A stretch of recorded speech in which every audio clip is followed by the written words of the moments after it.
আল্লাহ আমার হইবেন এই চাকে মধু হইবে সৃষ্টিকর্তা, না। আল্লাহ আমার সব, সবার কাছে প্রিয় যিনি তিনি আমার রব।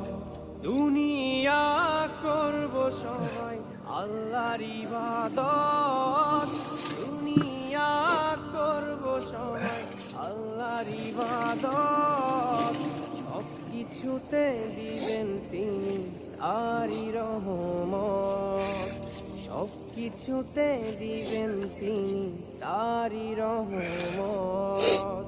আল্লাহ আমার সৃষ্টিকর্তা, আল্লাহ আমার সব, সবার কাছে প্রিয় যিনি তিনি আমার রব। আল্লাহ আমার সৃষ্টিকর্তা, আল্লাহ আমার সব, সবার কাছে প্রিয় যিনি।